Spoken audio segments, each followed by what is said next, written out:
Bonjour Rudy et bonjour à tous. Déjà bien entamée lors de la crise du Covid-19, l'inflation atteint des niveaux records depuis le début de la guerre en Ukraine. Plusieurs États tentent de la contenir en régulant le secteur de l'énergie et en adoptant des dispositifs d'accompagnement.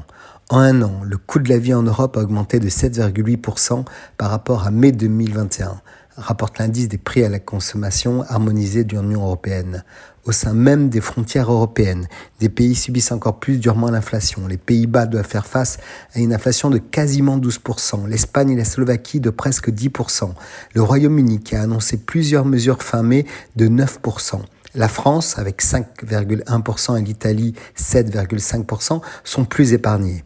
Si les États membres ne sont pas affectés au même degré, la variation des indicateurs résulte-t-elle de la politique économique et monétaire de chaque nation ?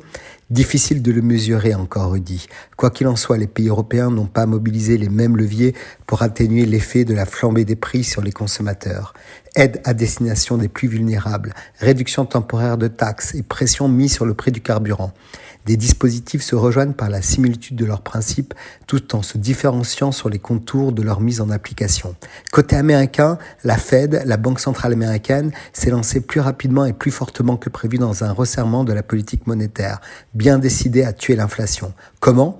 En ralentissant l'économie pour faire monter le chômage, réduire ainsi les tensions sur le marché du travail et maîtriser les hausses de salaire, ce qui n'est pas le cas en France ou en Europe où l'on presse les entreprises de décider des augmentations notables de salaire pour compenser la perte du pouvoir d'achat liée à l'inflation.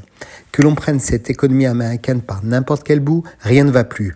L'inflation, 8,6% en mai, grignote le pouvoir d'achat des ménages et la montée attendue du chômage va réduire encore plus la consommation. Concernant l'investissement immobilier, les taux d'emprunt sont très élevés et tous les indicateurs, des délais de vente qui s'allongent, des prix qui baissent, sont orientés dans le mauvais sens. Point marquant, ajoutons que les taux d'intérêt à long terme, poussés par la hausse des taux à court terme de la Banque centrale, montent plus vite que dans les autres pays. Ils attirent ainsi les capitaux internationaux et font monter le dollar, ce qui dégrade la compétitivité de l'économie US. Le tout sans politique budgétaire cotée Biden pour venir soutenir l'économie. Seul point de sauvegarde outre-Atlantique, les Américains ont accumulé de l'épargne pendant la pandémie. On parle de 2200, 2300 milliards de dollars et avec la montée des prix des actifs financiers, ils se sentent plus riches et continuent à consommer. L'équation est claire, Rudy. Soit nous acceptons un retour du chômage, soit nous considérons le plein emploi et nous devons vivre avec une inflation persistante. Le seul levier sera l'endettement des États qui apporteront des aides et des subventions presque à fond perdu. Mais nous ne sommes plus à ça près après le quoi qu'il en coûte du Covid. Très bonne semaine à tous.